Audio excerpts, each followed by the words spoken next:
Welcome to High Stakes Conversations. I'm Toby Groves. Today's conversation is about something both timeless and urgently relevant: independence of oversight functions in government and industry.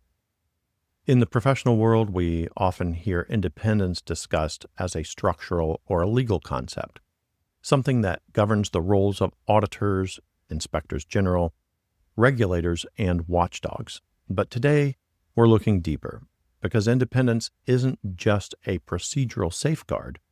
It's a way of thinking. It's the disciplined ability to pause, to reflect, and to evaluate without allegiance to outcome or identity. And when it's done right, it becomes the foundation for trust, integrity, and long-term wisdom, whether it's in a person or in a system.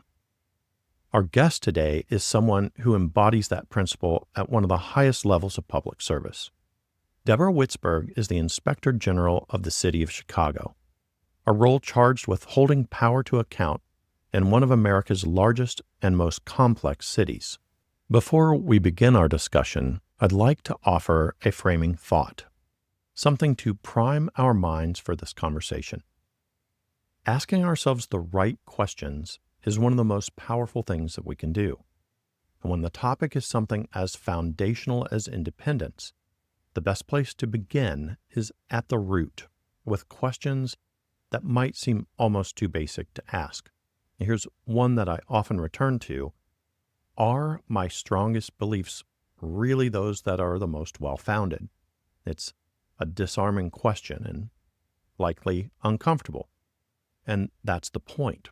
But if you sit with it, even for a moment, it creates a subtle and important pause.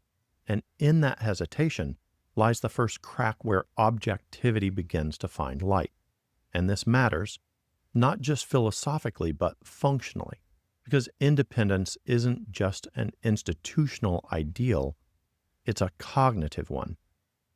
In neuroscience and psychology, we've learned that the stronger our emotional attachment to a belief, the more prone we are to bias in how we interpret evidence related to that belief. And that's the paradox. The ideas that we care about the most are often the ones that we see the least clearly. But just planting the right question, priming the mind, can reshape how we see. It doesn't just guide our thoughts, it reconfigures what we notice, how we reason, and how we recall information. It adjusts the lens. And when your decisions affect large systems or the public trust, you have a responsibility to explore that thin, often invisible space between feeling confident and actually being right.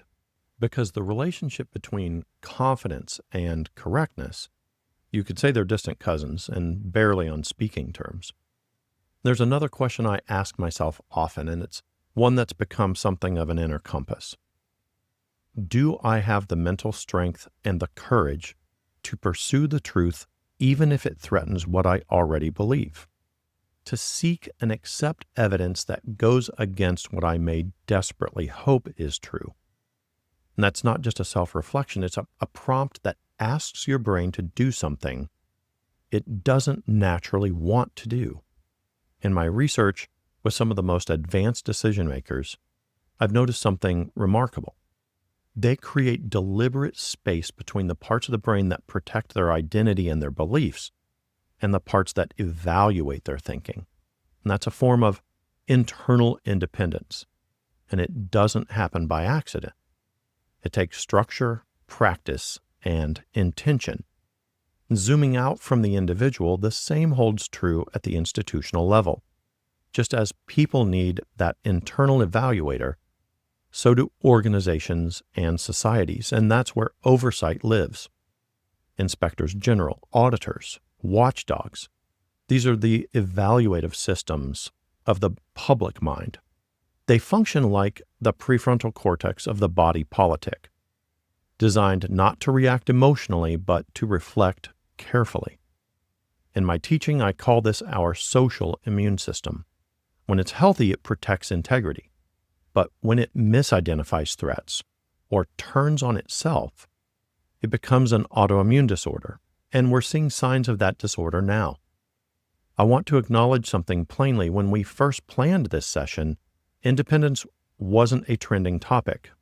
But here we are at the time of this conversation. Public debate is intensely focused on oversight and independence, and suddenly everyone has an opinion about them. But that's not what this session is about. To honor the ideal of independence, we have to model it, and that means stepping outside the noise, not to ignore it, but to gain clarity before we react to it. If this conversation is to hold any lasting value, it must remain untethered from the political winds that threaten to carry it off course. And that means resisting the temptation to personalize the principle or to measure it by who benefits from it in the moment. Because if we only value independence when it favors our side and discard it when it doesn't, we've already undermined the idea. The real test of our commitment to independence isn't how we treat it when it supports our ideas, it's how we treat it when it challenges them. Independence doesn't rise or fall with ideology, party, or power. Its value is and must remain constant, and that's exactly why it must be protected, especially when it's inconvenient. Because if we lose our internal evaluator, when our systems attack the very mechanisms meant to protect them, we're turning against ourselves. But if we nurture independence, we're not just preserving processes, we're cultivating systemic wisdom, the kind that will outlast leaders, outlast ideologies, and serve as our greatest safeguard. Because in the end, independence must outlast the moment. Well, welcome. Thank you. Thanks for having me. Deborah, you and I have had many conversations about topics of oversight, independence, and objectivity, and I've come to very much admire the way you approach your job and your thoughtfulness behind it. When it comes to the topic of independence, frankly, I can't think of anyone better for officials and professionals in oversight to hear from. And I know that you recently announced that you will not be seeking reappointment as the Inspector General of the City of Chicago, which I'd like to come back to later. But I want to start with the big win with the recent legislation protecting the independence of the Inspector General's office in the City of Chicago. Can you walk us through why you felt that legislation was necessary? What's in it that you think is most critical, and why it mattered so much to you? Absolutely. I appreciate all of that. I appreciate your having me, and thank you for the question. So we have spent much of this year, and certainly the work goes back much further than that, working on a piece of legislation, which, as you say, is designed to protect OIG's work and our independence against some long-standing threats to that independence coming out of City Hall. The legislative efforts specifically arose out of a conversation we were asked to identify whether there were practices in city government which posed obstacles to our work, either in terms of timeliness or effectiveness. And in fact, there are, and there have been for many years. Specifically, the challenges that we eventually settled on seeking to address in this legislation are two. One has to do with the circumstances under which the mayor's lawyers, the city's law department, can sit in on our confidential investigative interviews. It's one set of issues. The other issue has to do with the completeness of the city records to which OIG has access. The question of whether the city can shield certain records from oversight by asserting attorney-client privilege over them. So, we have seen both of these issues on a significant scale for a very long time, both that city lawyers, mayor's lawyers have demanded to sit in on our confidential investigative interviews, not all of them, but ones of their choosing. And I think there's a fair amount to say about what there is to be concerned about in terms of that selectivity. But we've seen that problem, and we have also seen it very frequently arise for a very long time, that there are certain records which, despite the fact that all city departments and employees have a duty to cooperate with the work of the Office of Inspector General, there are records which the city has declined to allow us to see. That's an issue. This access to privileged records, which this office has been fighting for almost 20 years at this point. It will also say, and maybe we'll talk a bit more about this, but these are also issues where there are clearly articulated, well-established best practices. And the city of Chicago has had fallen substantially out of line with those national standards and best practices on these issues in terms of effective and independent oversight. And so we set out to address these problems through legislative change, and we eventually reached what was sort of a compromise solution with City Hall. I think, like all good compromises, it's not everything that anybody would have wanted, but I think that the legislation that was passed really does represent meaningful progress, and I think meaningfully narrows the gap between where Chicago has been in terms of empowering oversight and where the national standards and the federal law lie. And so I think it's not a perfect solution. I think, like all things, the devil will be in the implementation details, but I do think it's really significant progress. For IGs and auditors and really anyone that produces findings and reports for public consumption that might be listening right now, if they wanted to build those same protections in their city or their agency, where do they start? What were the factors that allowed it to happen in Chicago? Who do you think needs to be at the table, and also, what stumbling blocks should they watch out for? Yeah. Well, I think for people doing the kind of work we do and other kinds of related work, where, as you say, people are making kind of findings and recommendations and anything kind of in that neighborhood, all of the people doing that work will be familiar, will know that independence is the hallmark and the lifeblood of what we do. It's how we make the work matter. It's what sets this kind of work apart from any other kind of policy work or continuous improvement effort and so on. Independence is it's the hallmark and the lifeblood.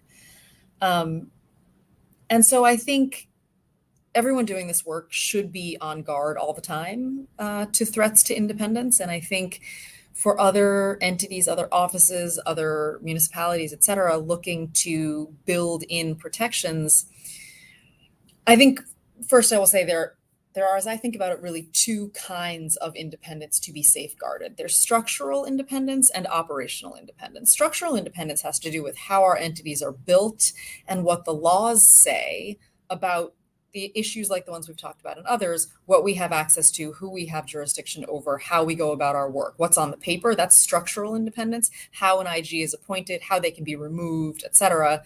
There's also operational independence, which has more to do with how we go about our work every day, and how diligent we are and must be in building our work on the premise that we don't work for the people we oversee. So I think, to get around to an actual answer to your question, I think people looking to build independence protections would be well served, I think, by kind of situating their operations in the national landscape. Because again, there are clearly established best practices and professional standards on these issues. I think that is critically important. And I think any conversation about these reforms should include people from other offices, other entities, other levels of government, et cetera, who have seen problems and solutions and have a sense of what works and what doesn't. This is not a wheel that we should be reinventing every time it comes up. Yeah, I mean, you've staked a lot on protecting independence. For the average person on the street, oversight independence, I imagine, might seem a little abstract. But I'll see if you agree with me. I think it can mean life or death for truth. Why is it so essential to you? And what does independence enable that, we would lose if we didn't have it? This is such a good question. Um, I think you're right. I think independence in oversight seems pretty obscure. It has been interesting to me in recent months with, I think, really beginning with the firing of the federal inspectors general. Suddenly, IG independence, independent oversight is a national news story, and that is an interesting and new dynamic, I think. Yeah. Just that there's I think a broader public consciousness of these issues and as you say, why they matter. Um, Oversight that cannot function independently is doesn't add much value, and in fact it's probably worse than neutral. We often say that the appearance of oversight is worse than none at all. Many governments, and certainly here in Chicago, it is the case that the government operates at a deficit of legitimacy with its residents. Now we have a special brand of that here in the city, where the Chicago way is a proper noun, and where the government has spent generations earning every bit of mistrust and distrust with which it is regarded. The only way to pay down that deficit of legitimacy, the only way to foster public trust in government, is through transparency and accountability. When public trust in government is eroded the way it is here and has been for a long time, that means that we have given people every reason to assume the worst when things happen that they can't see. When things happen in dark corners and in windowless rooms at City Hall, we've given people every reason to assume the worst. And, there's the often used expression that sunlight is the best antiseptic. The people directing the sunlight can't be the people who have interests in keeping the blinds shut. That's why independence is so important. I will say I use this expression about dark corners and windowless rooms in City Hall a lot. Until recently, I thought of that really as a metaphorical expression. Some of our recent work had to do very literally with things happening in windowless rooms in City Hall, but generally speaking, that's a metaphorical description. I think the public probably doesn't spend a whole lot of time thinking about, the subject, independence of oversight, right? They have their lives to live. They benefit from it every day, as much as it can be achieved. How do we educate the public on why it matters, why they should care in the first place? And, what do you want them to know? Well, I think it's a little bit about educating the public. It's a little bit about making our work worthwhile to people. I think we have to make a case for why people should care and why our work should matter to people. And the way to do that is by doing work that gets at the problems that matter in people's lives. It is certainly true that work in oversight is only as impactful as we are effective in talking about it. We can't do transparency work in secret. And it doesn't make any difference to hold people accountable if nobody's watching, right? We say, like, if the accountability tree falls in the forest and nobody's there to hear it, then we have not deterred any future misconduct. We haven't fostered any trust in government. We haven't reassured people that somebody's watching when the rules get broken. So for all of those reasons, the effectiveness and the impact of our work is profoundly dependent upon our ability to effectively communicate it. That's challenging because much of our work is also subject to very strict confidentiality rules, which we take very seriously. So there are some challenges to navigate there, to be sure. That's part of the job. And so I think we can and should be doing everything in our power to get our work in front of people so that people know who we are and what we do. And I think if we're doing our work well, and if we are doing a good job directing our oversight resources at those problems that have a real impact on people's lives, then we will have made an effective case for why the work matters and people will pay attention. Well, what do you think people, around the country in oversight functions can and should do to build that awareness? Meaning, like, does that mean working with the media, in your case, also city council? Who do they reach out to? How do they get that information out there? I think planes, trains, and automobiles. I think this is you do this in all of the ways available to you. So we do a lot of work around awareness raising of the office, just the fact that we exist, who we are, and what we do, and where to find us. Um, we have a pretty active social media presence, so we can reach people who consume digital information. We are out at farmers markets all over the city.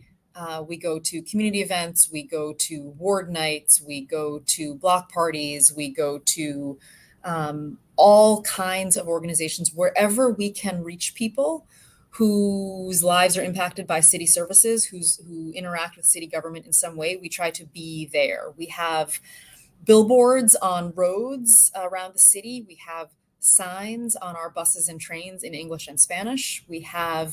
Um, we have palm cards that we hand out at events. We have little pen lights with our contact information on them to remind people that we are shining a light into dark corners of City Hall.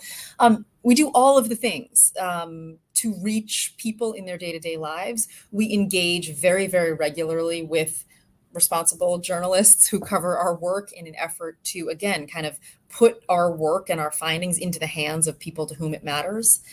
We devote a lot of time and energy to kind of transparency initiatives. So, for example, on our website, which is igchicago.org, not only do we publish all of our reports, but we have data dashboards where we visualize city data for people's use. All of that work is motivated by the principle that information about the government belongs to the governed. And we have a whole communications and outreach operation designed to do just that, to put the information about us and our work into the hands of the people who need it. So that is all to say, I think, the ways the right ways to build awareness is all of the ways that are available. People should be taking advantage of every mechanism they have to spread awareness of their work. Yeah, I was going to bring up the dashboards that you have.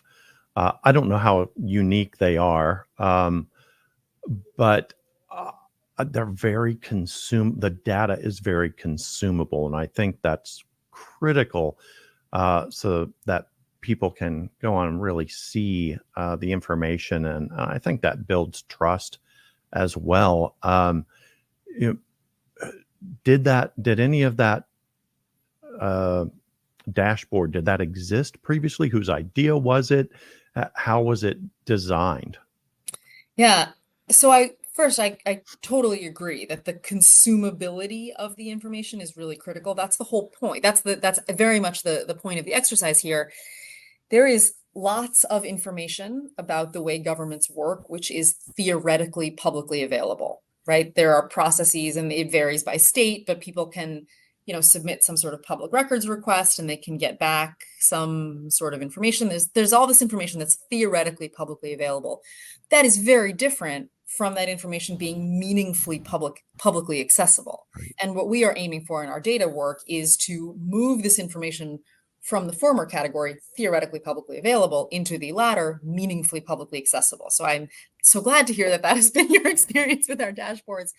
Our dashboards, our information portal, that's an effort that began certainly before my time as IG. That effort was really began under my predecessor in this office. During my term, we have really built on the legacy of that work. We have restructured our information technology and data analytics function in the office into a separate section with a devoted deputy inspector general to ensure that we are focusing adequate resources and expertise on that work and making sure that we can build for more sophisticated results and broader impact. I think it's fantastic. I don't know if other IG offices or really anybody that gets the data out to the public, I recommend that they take a look at that dashboard. The way that it's designed, I think, is fantastic. So moving on to this, what's going on in the culture now of oversight. Recently, we've seen high-profile firings, demotions, including inspectors general at the federal level, the head of the Bureau of Labor Statistics, that accompany accusations of manipulating jobs numbers, criticisms of others in oversight roles. Do you see this environment affecting the culture of oversight? I do. I I do think that there are cultural shifts underway. I think I think those kind of the winds of those changes reach all of us and all of our work. Maybe not in a direct way for many of us, but certainly in a kind of cultural and atmospheric way. Um, Do you see that? I mean, is that mostly staying at the federal level at this point, or do you think, as you're, I think, inferring there, I mean, is it reaching the state level, the city level, and I guess, ultimately even into private organizations? Are they starting to feel it too? I don't know about private organizations, although I'm not sure why it wouldn't reach there, frankly. I will say in my own experience, I will just speak for myself in saying that these, at least the kind of change in atmospheric pressure here certainly reaches us and our work. Maybe even if only by I worry that the some of what's happening at the federal level, and particularly the firing of the federal IGs, I worry that that kind of dulls people's outrage in response to interference with effective oversight. Um, People should be alarmed by efforts to discredit and interfere with oversight. And to be clear, that's not because our work is perfect. That's not because we should not be subject to criticism and scrutiny too. We should be. In fact, we very much live in glass houses, and we ought to. So it's not that our work shouldn't be subject to scrutiny, and we make mistakes too. What people should be very, very concerned about is is a kind of broadside on oversight, an effort to undermine oversight in order to make it less effective. We all ought to be concerned about that and alarmed by it. And my fear about what's happening at the federal level and elsewhere and how that kind of reaches all of us is that I think there's a potential for people to become sort of desensitized to that, for that kind of broadside to become normalized, and then we're in bad shape everywhere. Yeah, agreed. I mean, right now in Washington D.C., we're seeing something. I think the word unprecedented would be a good word. Um, a DOJ probe into alleged manipulation of crime statistics, federal scrutiny of policing, even the temporary federal takeover of the DC Police Department. At the same time, there are reports suggesting that Chicago is next. So, for inspectors general, oversight professionals around the country who I imagine are watching this very closely, it raises big questions about how you navigate these situations where your independence, your data, your findings might be challenged, uh, maybe even publicly. And as you are in a position to face this yourself, if you're advising other oversight leaders who feel pressured, challenged, or even intimidated in moments like these, what would you want them to keep in mind? What principles or strategies do you lean on to stay grounded in your role when the stakes and the scrutiny gets this high? Um, these are the biggest and the hardest questions which we deal with in this work, I think. Well, that's a crowded race. There are a lot of big and hard questions, but um, I don't know, a few things that I think about. We are in the business of uh, finding fault and recommending improvements in the work of other people. We ought to be applying those lenses to our own work as well. One of the ways we can protect our work is by doing it well, and making it, trying to apply the same lessons we've learned from criticizing the work of others to our own work. Um, as I said before, we very much live in a glass house here. And so, as I said, we find plenty that goes wrong in the work that other people are doing. Things go wrong in our work as well. We can best protect our effectiveness by dealing with the things that go wrong in our own work the same way that we would expect other government actors and others that we oversee to do. The way I think about this is, again, with the premise that things go wrong. It's much better to strike out swinging than to be found with a corked bat. Things will go wrong. And the work can weather that storm so long as we deal with whatever goes wrong in a way that is driven by integrity and accountability. What the work can't withstand, the storm we can't weather, is to cork the bat, right? Is to deal with things that go wrong in a way with which we would find fault in another entity. So I think that kind of willingness or insistence on self-examination is really critical. The other thing that I try to think about, although some days I find this frankly more comforting than others, is the more effective you are in this job, the bigger the target you paint on your own back. I think that's the nature of the job. And the way that I try to think about that, again, like more effectively on my better days, is that little worth doing comes easy. I love, always have, when we talk, the metaphors, the analogies that you use. And one of my favorites has been that you describe your role as the inspector general as being in a relay race. And I find this really impactful, that you say that the part of the job, is carrying the baton as far as you can and then passing it to the next person. That really struck me the first time I heard it. And can you share more about how you see that responsibility, what it means to carry it, and what you hope you're passing on? Yeah, well, thank you for indulging my all of Of my course. thoughts and feelings about this.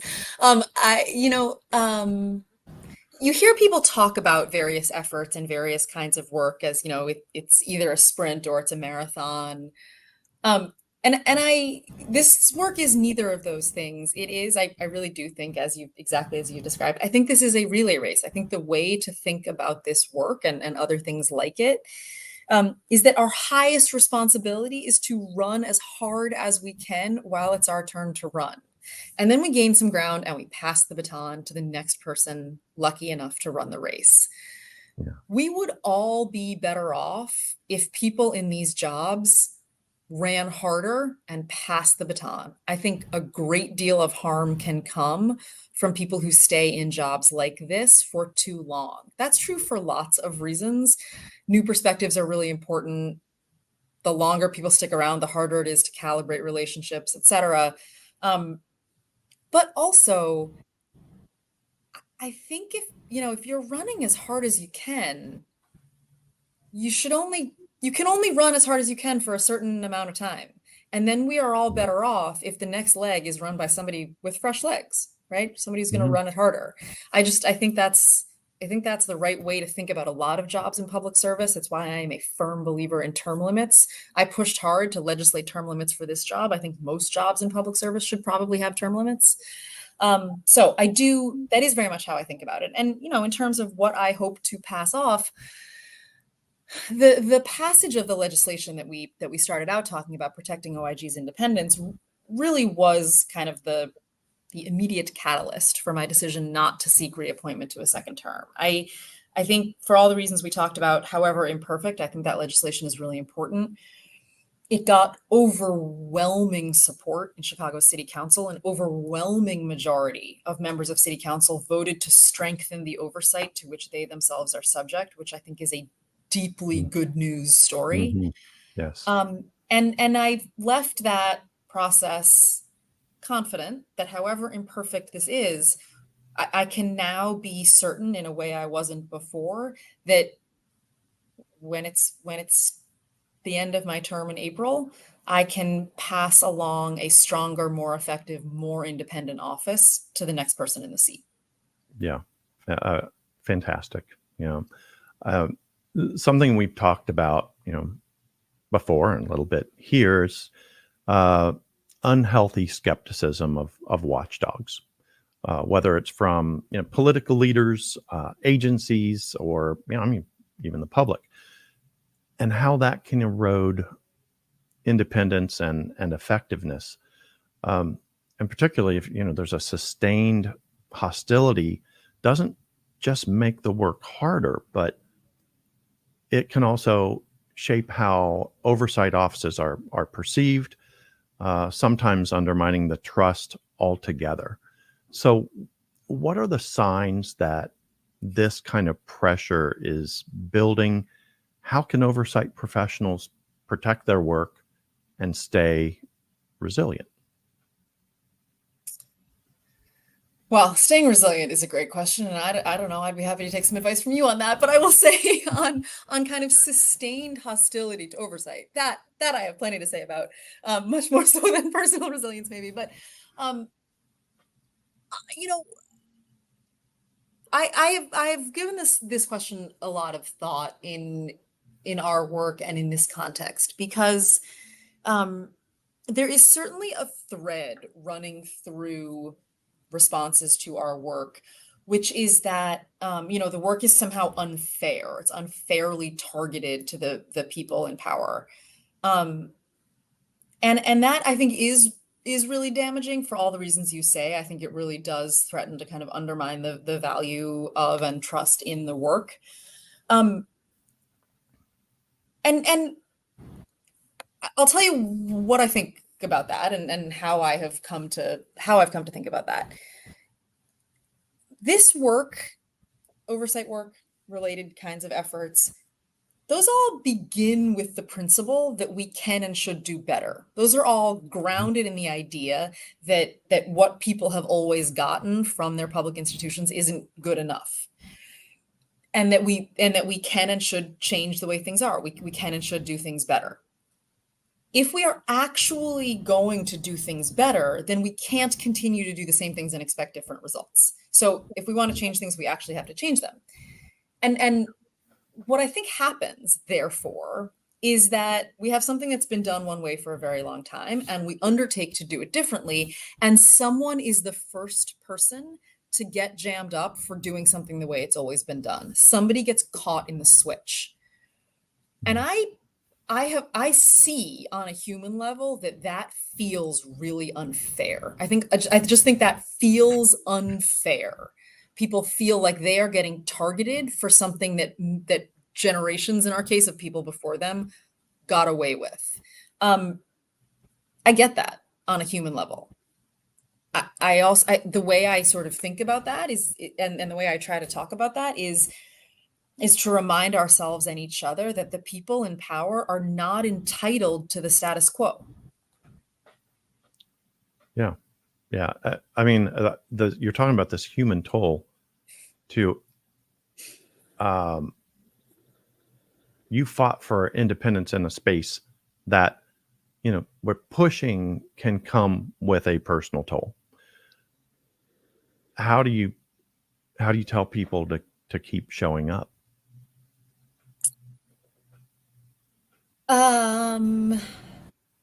It absolutely comes with a toll. It absolutely does. And, doing this job in some important ways feels like bathing in battery acid every day.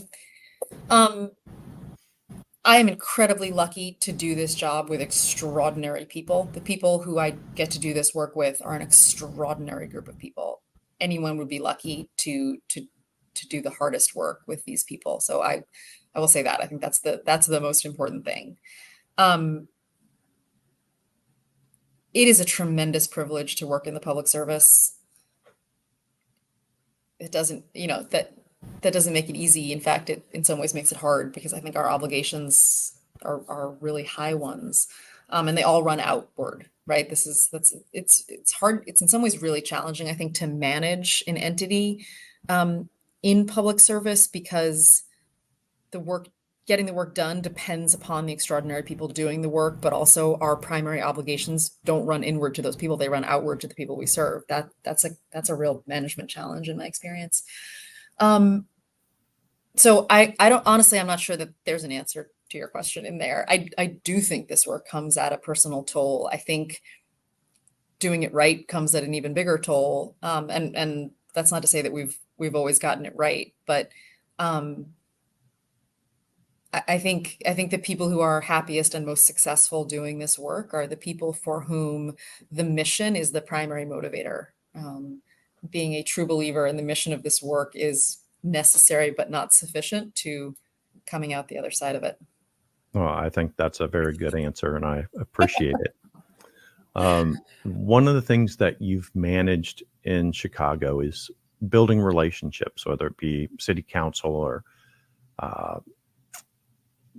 agencies, all while protecting independence.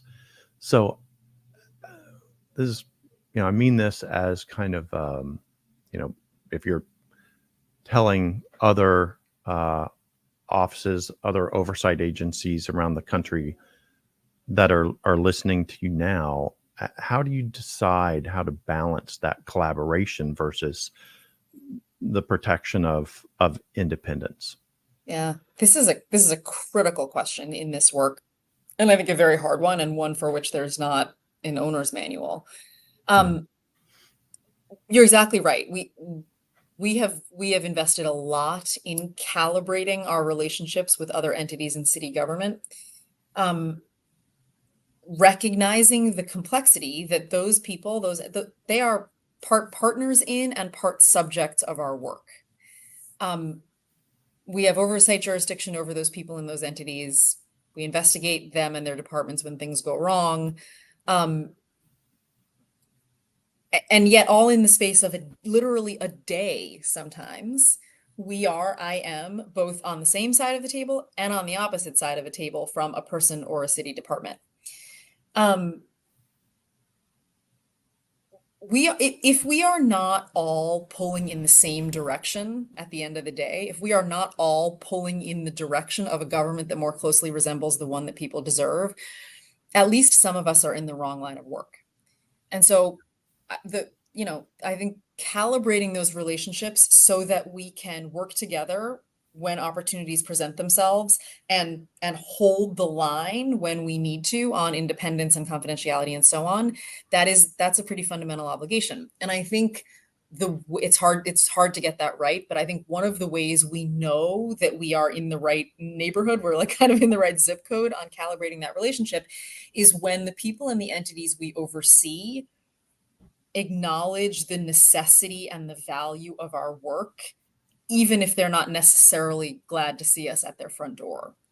And that's certainly not, to be clear, where we are with everybody in city government, but it's where we are with a lot of people. And that's one of the things that I will leave this job proudest of, is that there are lots of people in city government, lots of employees up and down chains of command, including people in leadership and city departments, who I think respect the value of our work and recognize the necessity of it, even though they'd say they're not always happy to see us coming. Yeah, understood. Right. We're here talking about, the pressures on oversight, shifting public perceptions, even hostility, right, towards oversight. Against that backdrop, you built an office, as I said, I think people look to as a model. But you have made the decision, I want to circle back to this, not to seek reappointment.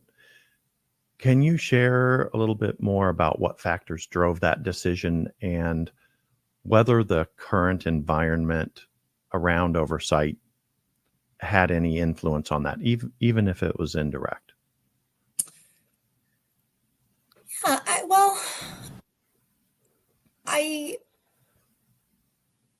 I really do think I am sincere in saying that now that I think we've made what is, if not permanent, then at least durable progress in protecting OIG's effectiveness and independence. And we've done so working with a legislative body, which took, again, by overwhelming majority, I think, a pretty principled stand in support of effective and independent oversight. I am confident here that we have gained some ground, that I can pass this baton off to the next person, having broken away from the field a little bit. And that's how I would like to do it, rather than to leave somebody with ground to make up. And so I am sincere in saying that really was the prompt and the driver of this decision.